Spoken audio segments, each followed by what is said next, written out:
Selamat mendengarkan podcast ini. Saudaraku, dalam Injil kita menemukan kesaksian mengenai orang-orang yang dipanggil Yesus sebagai pengikutnya. Mereka selalu mengalami perubahan yang sangat radikal, bahkan drastis. Berbeda dari keadaan sebelum dipanggil. Petrus misalnya, Yohanes dan saudara-saudaranya benar-benar bisa meninggalkan jala dan perahu ikannya.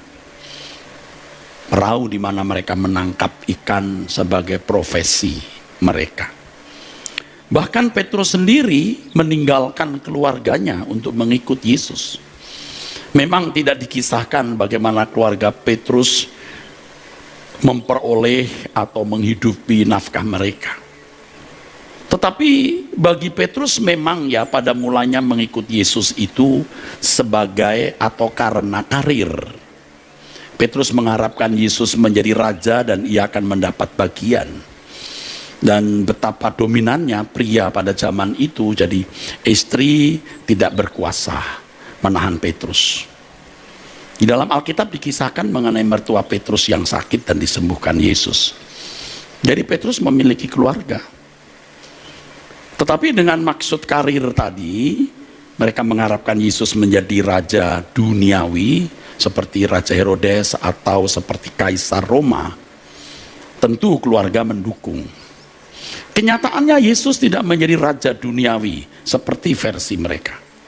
Namun demikian, perjumpaan Petrus dengan Yesus membuat Petrus benar-benar menjadi manusia yang berbeda dari sebelumnya. Di Alkitab kita menemukan Lewi yang kemudian berganti nama menjadi Matius. Ia harus meninggalkan meja cukainya, jabatan, pekerjaan yang mendatangkan banyak keuntungan materi, keuntungan finansial, keuntungan uang. Tetapi Lewi bersedia meninggalkan meja cukainya, meninggalkan jabatan dan pekerjaan tersebut mengikut Yesus. Ada perubahan yang radikal dan drastis. Seorang yang berprofesi sama dengan Lewi adalah Sakius. Sakius memang tidak menjadi murid yang bersama-sama dengan Yesus seperti murid-murid Yesus yang lain, ya, tidak seperti Petrus, Yohanes, Yakobus, Andreas, Filipus dan lain-lain. Tetapi perjumpaan Sakius dengan Yesus membuat Sakius mengalami perubahan yang radikal, drastis. Perubahan Sakius benar-benar tidak dimengerti oleh masyarakat pada zamannya. Bagaimana Sakius membagi separuh hartanya kepada orang miskin, dan bila ada orang pernah dia peras, dikembalikannya 4 kali lipat. Satu hal yang tidak bisa dimengerti itu. Tetapi perubahan ini fakta historis, kenyataan sejarah, fakta empiris, kenyataan pengalaman. Saulus yang kemudian berganti nama Paulus setelah mengalami perjumpaan dengan Yesus di tengah perjalanan ke kota Damsyik, ketika Paulus, waktu itu namanya Saulus, hendak menganiaya dan membunuh orang-orang Kristen. Saulus dijumpai Tuhan Yesus. Saulus meninggalkan jabatan sebagai pemuka agama Yahudi dengan sederetan tanggung jawab, kehormatan yang dia miliki. Bisa jadi dia adalah anggota Sanhedrin, ya, lembaga yang paling terhormat dalam kehidupan orang-orang Yahudi. Tetapi setelah itu hidup Saulus diubah. Ia menjadi misionaris yang menjungkir balikkan dunia kekafiran, khususnya Eropa. Saudaraku sekalian, ini baru segelintir nama-nama yang saya sebut, yang tertulis dalam Alkitab. Kisah mengenai orang-orang yang diubahkan Tuhan secara radikal, secara drastis akibat perjumpaan dengan Yesus. Perubahan mereka itu sukar dimengerti, di luar nalar logika umum. Tetapi inilah fakta dari kehidupan orang-orang yang benar-benar mengalami perjumpaan dengan Yesus.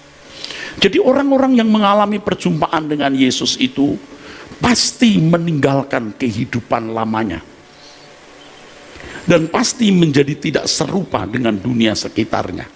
Dengan kalimat lain, orang yang mengalami perjumpaan dengan Tuhan Yesus dan percaya kepada Yesus itu menjadi orang-orang yang meninggalkan hidup kewajarannya. Orang yang memiliki percaya yang benar kepada Yesus tidak bisa tidak. Ia tidak mungkin memiliki hidup wajar seperti manusia lain yang tidak mengalami perjumpaan dengan Yesus. Dan jika perubahan itu berlangsung terus-menerus, ia semakin tidak serupa dengan dunia. Dan tidak serupa dengan dunia ini, ia akan makin serupa dengan Yesus. Yesus inilah model anak Allah yang harus kita kenakan, kita capai, dan inilah yang dimaksud sebagai dilahirkan oleh Allah. Menjadi kekhawatiran kita semua, jangan sampai kita ini tidak mengalami kelahiran itu.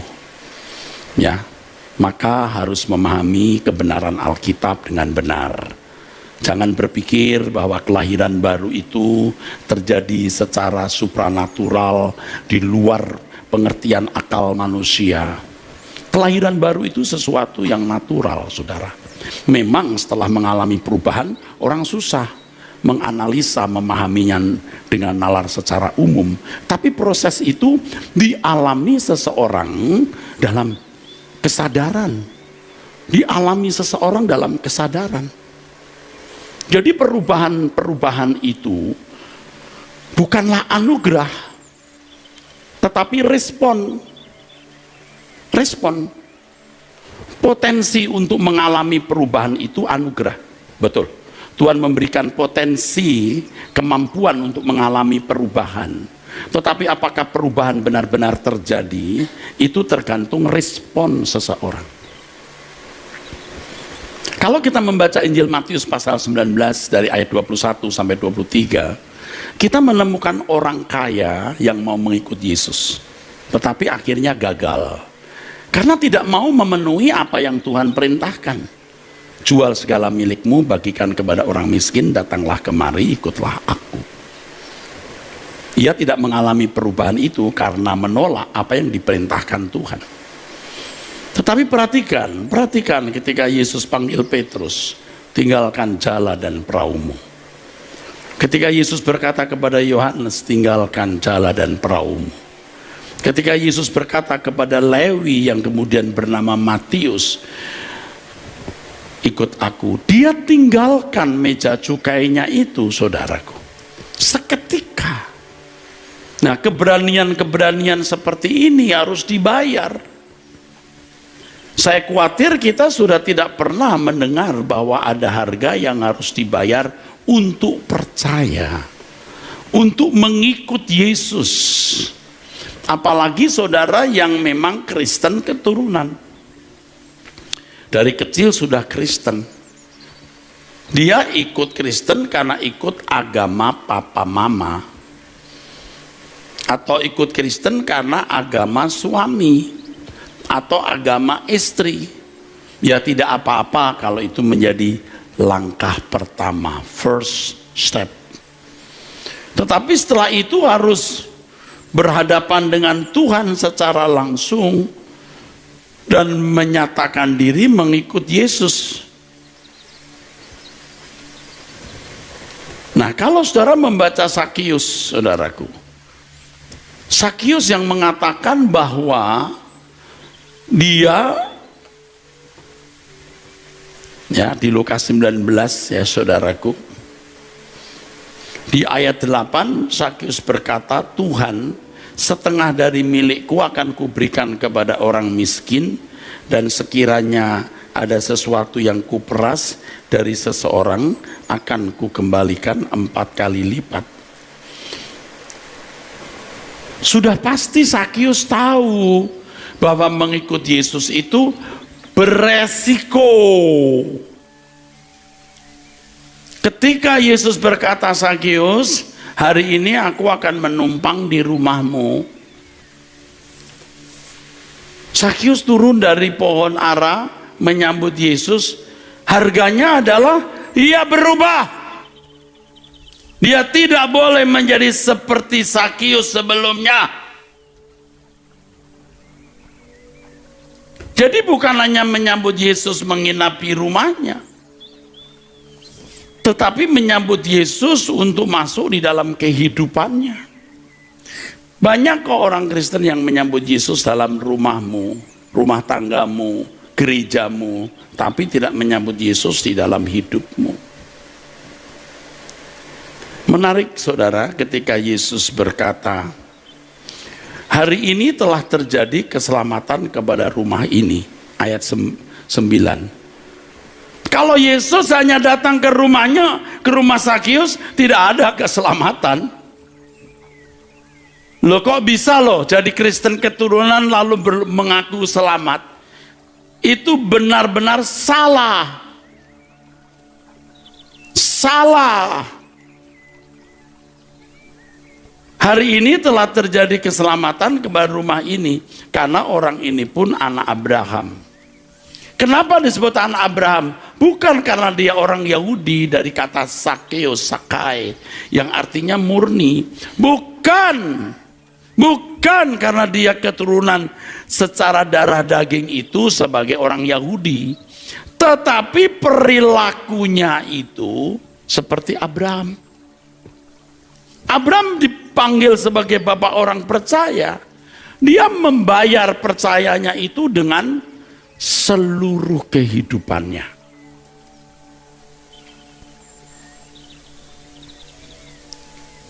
Kekristenan sudah dipoles, dikosmetiki,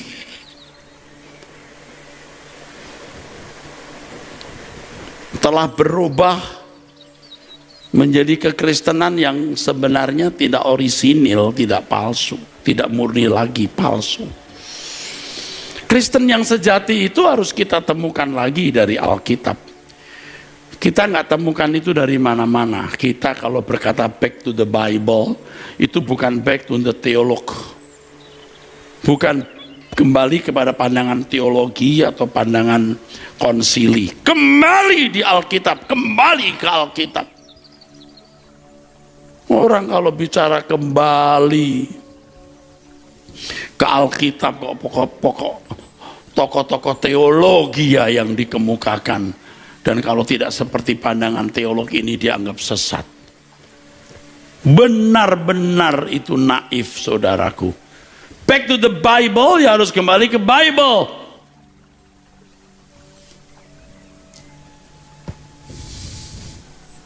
Jadi saudara harus memeriksa diri. Jangan sampai saudara merasa sudah menerima Yesus, tapi saudara sebenarnya hanya secara kemasan kulit luar Kristen. Menyambut Yesus di rumahmu ada gambar salib. Menyambut Yesus di dalam statusmu sebagai orang Kristen pakai kalung salib. Menyambut Yesus sebagai Tuhan dalam statusmu dalam bentuk wujud nama Kristen. Itu semua tidak menyelamatkan. Demi nama Tuhan semesta alam, demi nama Tuhan Yesus Kristus, itu tidak menyelamatkan. Jangan sampai saudara berkeadaan belum atau tidak selamat tapi merasa selamat. Perubahan radikal drastis macam apa yang kau alami, yang jika itu terus berproses engkau menjadi tidak serupa dengan dunia ini. Itu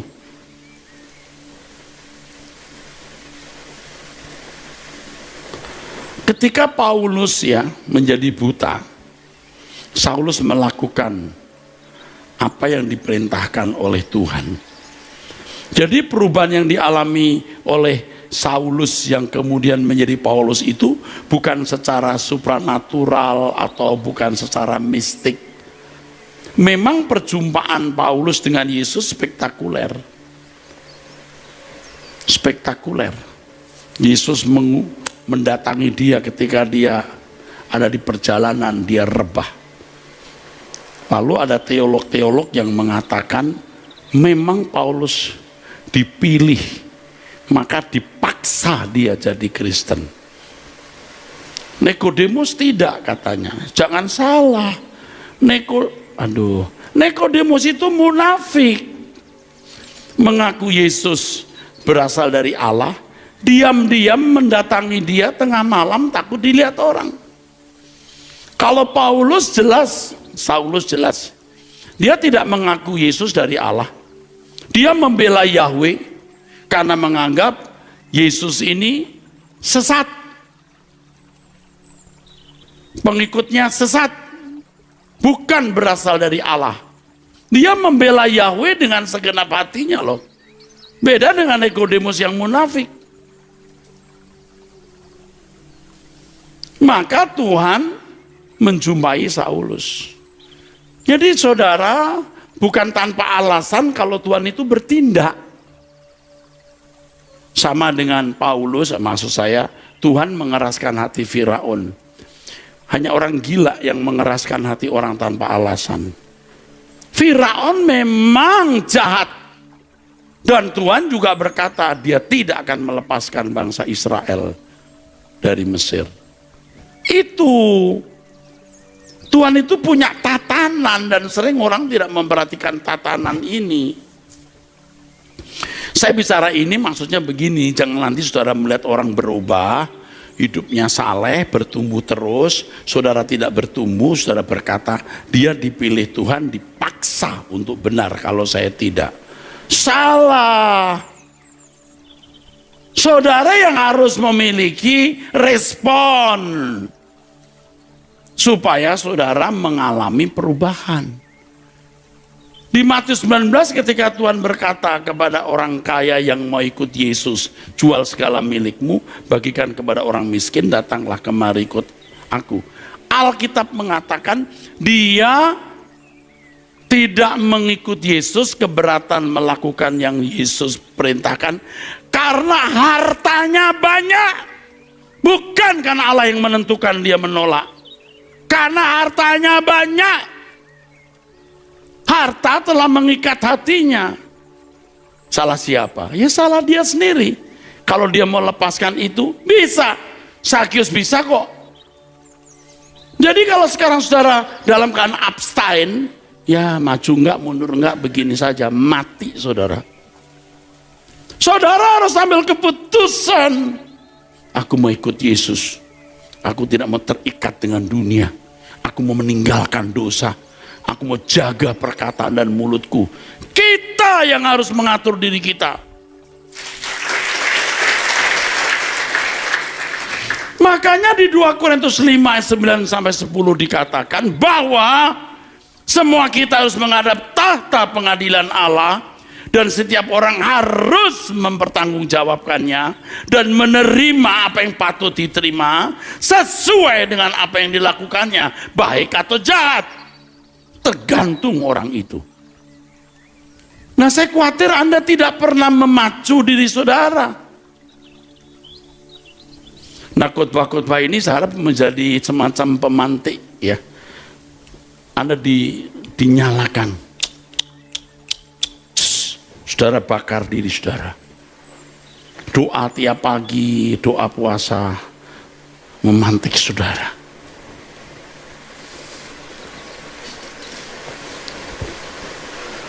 Kalau saudara puasa, saya juga ikut puasa kan saudaraku. Entah saya tidur jam 2, jam 1 pagi atau jam 12, tetap bangun jam 4:30 paling lambat. Kalau mau tenang-tenang ya saya tidak usah melakukan hal itu. Untuk apa? Memangnya dengan hal itu gaji saya naik? Digaji juga tidak. Tetapi gaji saya di langit baru bumi baru, saya tidak peduli itu. Nah saudara, saya ajak nurut, jangan sampai nanti di pengadilan Tuhan baru trembling. Mati aku. Aduh mati. Ngeri. Jangankan saudara, saya saja ngeri. Jangan main-main dengan Tuhan. Ya, kalau saudara masih punya nurani, saudara bilang amin. Benar. Coba kalau orang tidak memiliki nurani. Allah, emangnya dia udah bener? Allah bohong. Dia ngancam tuh. dan seterusnya. Ya sudah, tidak usah dipaksa.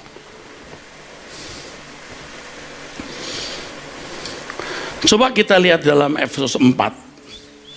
Efesus 4, jelas Alkitab berkata. 4 ayat 22. Yaitu bahwa kamu berhubung dengan kehidupan kamu yang dahulu harus menanggalkan manusia lama yang menemui kebinasaannya oleh nafsunya yang menyesatkan. Yang harus menanggalkan siapa, saudara? Kita. Jangan bergaul dengan orang yang tidak patut. Sudah punya istri, jangan pacaran lagi sama orang. Kalau sudah punya suami, jangan lagi terima bujukan pria lain. Jangan nonton film yang tidak patut ditonton, film porno, film jorok. Ya, jangan korupsi. Ya, jangan menyimpan kebencian, dendam kepada orang lain. Kalaupun kamu disakiti, jangan membalas kejahatan dengan kejahatan. Banyak lagi. Saudara pasti tahu apa yang tidak patut. Dan saudara harus berani meninggalkan itu. Kita harus berani meninggalkan itu. Kita pasti tahu kebiasaan-kebiasaan kita yang salah itu apa.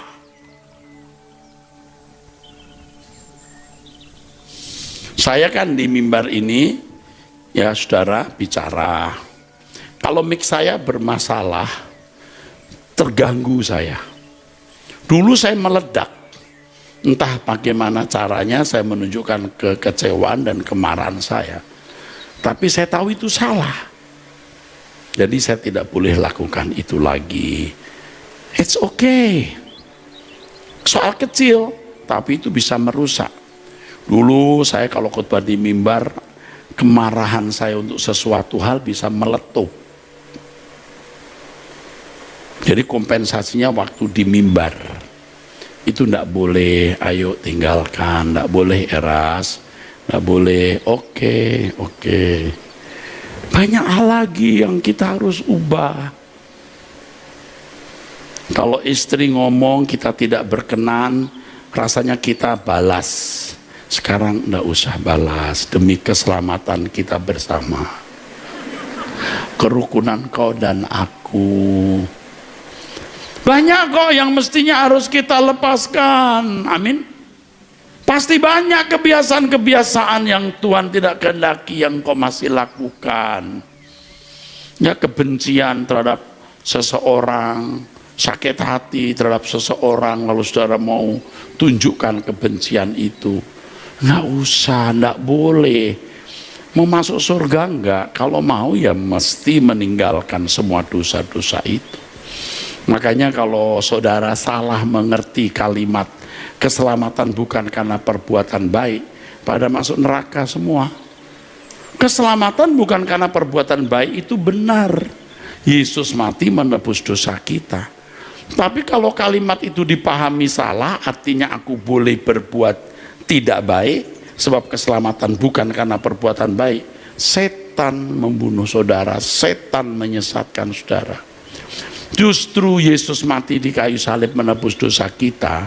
Kita itu bukan hanya harus baik, tapi serupa dengan Yesus atau sempurna.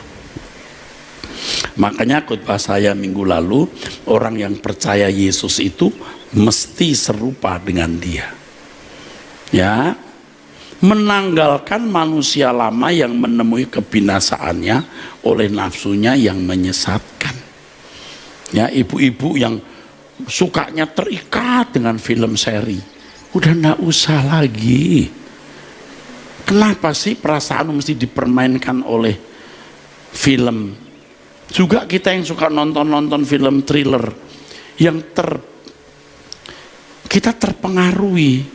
Kalau film itu bagus, apakah seri atau tidak? Boleh. Tapi kalau terikat mesti nonton film seri, waktumu habis ke situ. Termasuk hobi-hobi yang tidak perlu. Saudara harus membuang semua hobi-hobi yang membuat fokus perhatian saudara terbuang. Dulu saya seringkali mentolerir, kecuali hobi itu nafkah saudara, bisnis ya. Hobinya mengumpulkan mobil-mobil kecil, bagus. Karena Anda memang bisnis di situ. Tapi kalau cuma mau nyimpen di rumah lalu kita taruh-taruh, saya nggak ngerti. Anda tuh kayak anak kecil, udah tua begini, lalu bangga, nih aku punya koleksi ini. Mungkin saya dianggap kampungan, dianggap Saeras ini tidak senang orang punya kesenangan. Ya saudaraku, kalau saudara mati, Anda nggak bawa semua itu, padahal semua itu telah menyita waktu, perhatian, uang, dan lain sebagainya. Saudara menyesal sekali loh. Menyesal. Ibu-ibu yang hobinya koleksi berlian, boleh punya berlian 1-2 dipajang. Ini sebanyak-banyaknya. Setiap kali tampil beda. Kalau nggak beda nggak yakin diri. Ibu ya, muka ibu itu cantik karena berlian, tapi hati ibu itu kayak genderuwo. Paham nggak? Percuma punya berlian banyak, lu masuk neraka. Saya bukan anti berlian loh. Di sini pada yang menjual berlian. Kalau saudara pedagang berlian, ya mesti punya koleksi berlian untuk dijual. Tapi saudara jangan terikat. Ada banyak hobi-hobi yang tidak perlu, saudaraku sekalian. Bahkan kalau menurut saudara ya, menurut saya nih, hobinya tinju, setiap ada petinju nonton. Dulu juga saya begitu. Nggak usah lagi, ini sudah mau perang dunia ketiga. Apa sih mikirin tinju, nanti olahraga apa. Kecuali Anda memang atlet, ya oke, atlet apa gitu, silahkan. Hobi saudara memang nafkah saudara, hobinya mancing karena nafkahnya memang jual pancingan, ya enggak apa-apa. Sekarang kita ini mesti fokus ke Tuhan.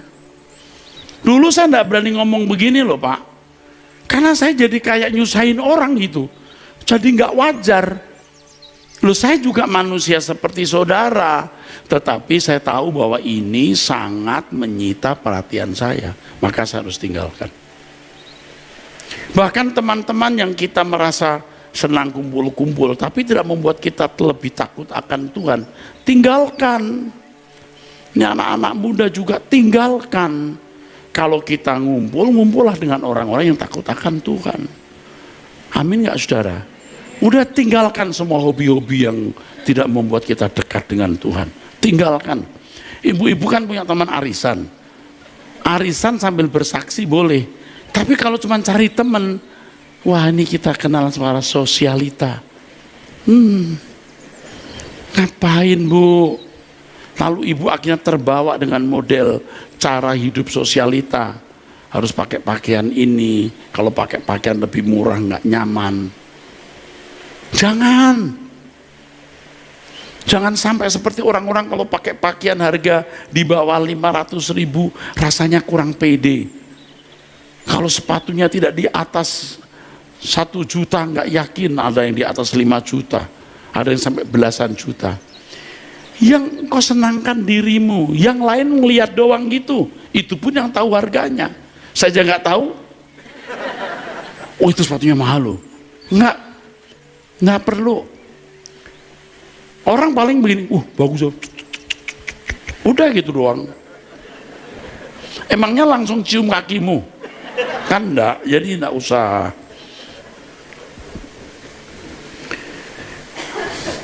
Saudara wisata boleh dengan keluarga waktu libur, tapi kalau pikirannya wisata terus, aduh saudaraku, apalagi ibu-ibu yang mau rombak muka melulu.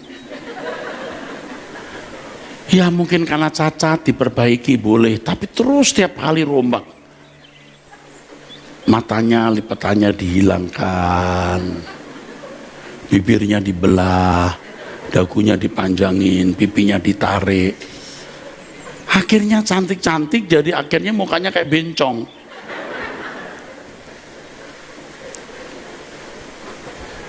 Yang saya ngomong bener nggak?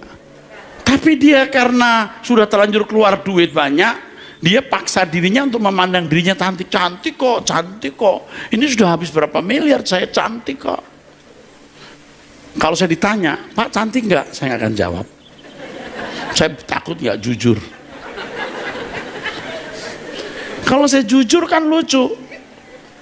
Cantik nggak Pak? Nggak. Udah nggak usah rombak-rombak kali Bu. Ibu itu mau ngapain? Emangnya kalau udah rombak lebih cantik, ibu harganya tambah, bandrolnya harganya tambah. Ada pasang bandrol tuh di dada. Tolong ya. Kita mau jadi benar-benar rohani. Katakan amin. Pokoknya fokus kita hanya kesucian, karakter diubah, langit baru, bumi baru. Dan itu tergantung kita. Tinggalkan manusia lama. Termasuk saudara yang serakah, rakus. Kalau duitnya nggak banyak, nggak nyus. Padahal uangmu itu juga nggak jelas untuk siapa nanti. Di Lukas 12 kan mengatakan untuk siapa itu nanti. Jelas anak-anak diajak untuk bertanggung jawab. Sekolah, kerja, pasti. Jangan takut anak-anak itu punya rezeki sendiri. Saudara punya rezeki harus saudara habiskan untuk Tuhan. Saya berkata kepada seorang sahabat yang uangnya banyak, orangnya baik. Saya juga berutang kebaikan sama orang itu. Saya bilang, Pak, Bapak uangnya banyak, Bapak harus memberi yang patut untuk Tuhan, memadai sesuai dengan harta Bapak. Bukan untuk saya Pak, silahkan untuk kemana-mana.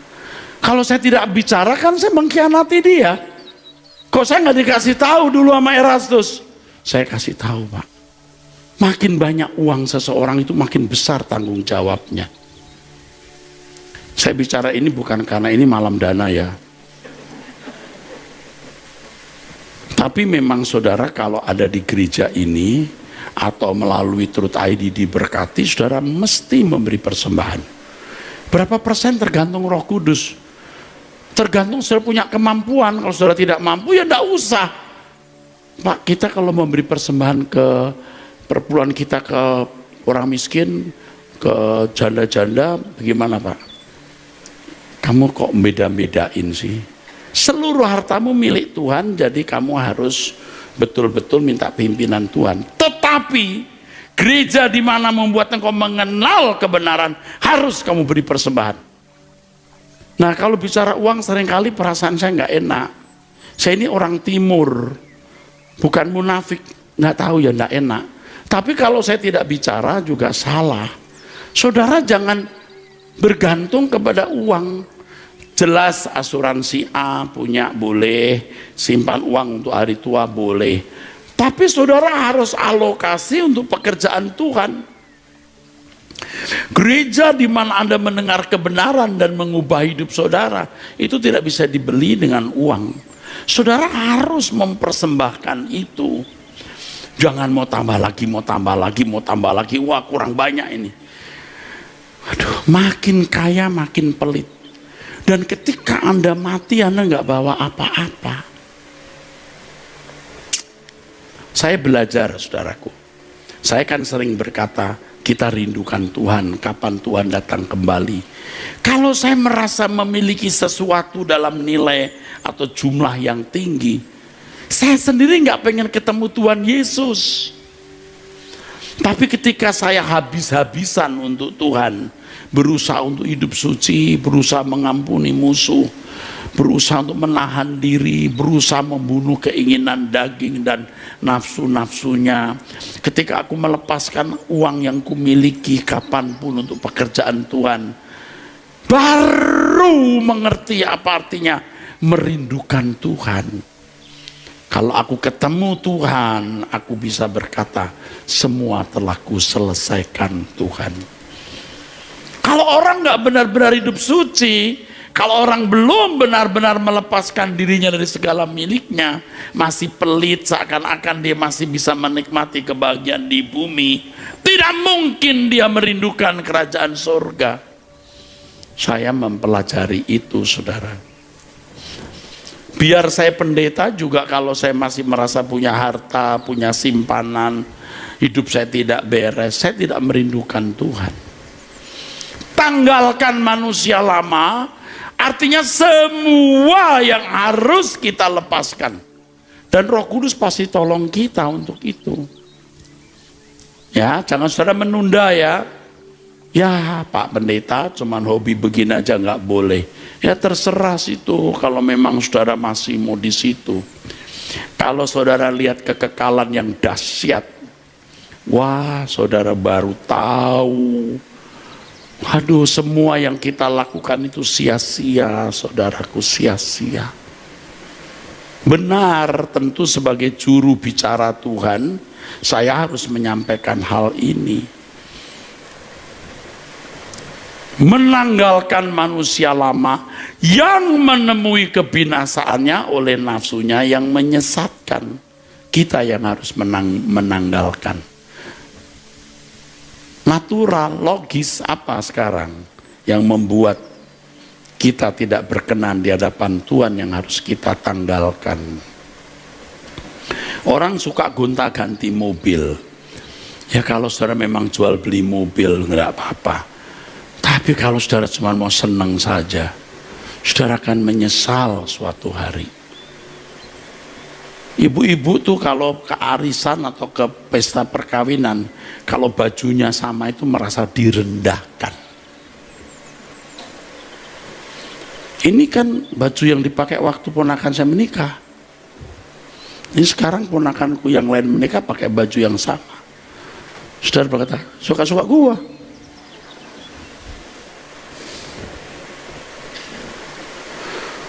Ayat yang berikutnya, supaya kamu dibaharui di dalam roh dan pikiranmu dan mengenakan manusia baru. Anda tidak bisa mengenakan manusia baru sebelum menanggalkan manusia lama. Tanggalkan yuk. Tanggalkan semua kesenangan, hobi-hobi dan kesibukan-kesibukan yang tidak membuat kita menjadi orang saleh Tuhan. Tanggalkan supaya kita dibaharui di dalam roh dan pikiran dan mengenakan manusia baru. Lepaskan semuanya, baru kau jadi muridku. Kira-kira begitu Tuhan Yesus bermaksud. Mengenakan manusia baru yang telah diciptakan menurut kehendak Allah di dalam kebenaran dan kekudusan yang sesungguhnya. Saya ringkas ini dengan kalimat, dikembalikan ke rancangan semula. Sama artinya.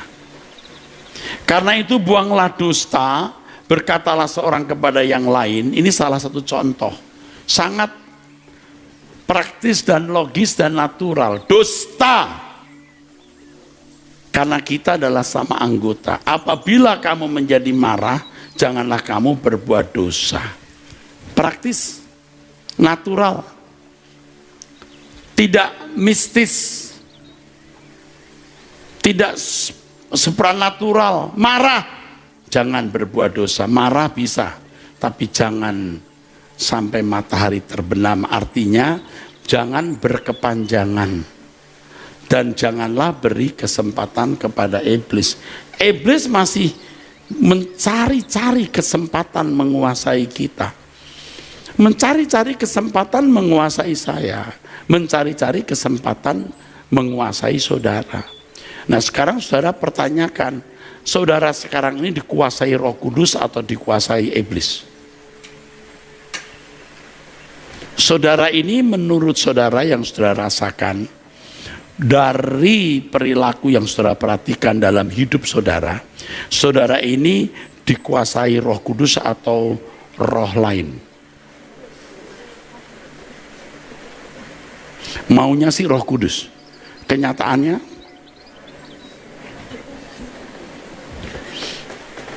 kita yang menentukan, Pak, Bu, amin. Kita dikuasai Roh Kudus atau roh lain, kita yang menentukan. Kalau kita masih memelihara, merawat, melestarikan cara hidup kita yang lama, itu pangkalan, itu kesempatan, itu foothold. Iblis menguasai kita. Benar yang saya katakan ini, benar.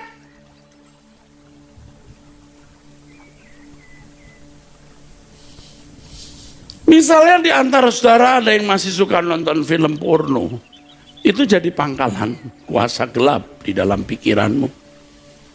Engkau masih merasa bahagia, nyaman kalau uangmu banyak. Suatu kali engkau bisa tidak punya uang ya. Jadi apapun keadaanmu, percaya bahwa Tuhan yang menopang kita. Oke, tepuk tangan boleh. Mau banyak mau sedikit, kalau Tuhan tidak menopang, mati kita. Mau banyak atau tidak ada sama sekali, kalau Tuhan topang kita, aman. Saudara tahu nggak perang Ukraina, bagaimana orang-orang terbirit-birit lari dari negerinya? Yang tadinya apartemennya bagus-bagus, sekarang harus jalan kaki segitu jauh bawa anak. Kalau sudah begitu mau bagaimana? Saya pernah di sekitar negeri itu, saudara. Saya melihat betapa langsam dan tenangnya hidup negeri itu. Kalau sekarang mengerikan. Itu bisa terjadi dalam hidup kita. Makanya hanya Tuhan yang kita perlukan. Amin, cukup.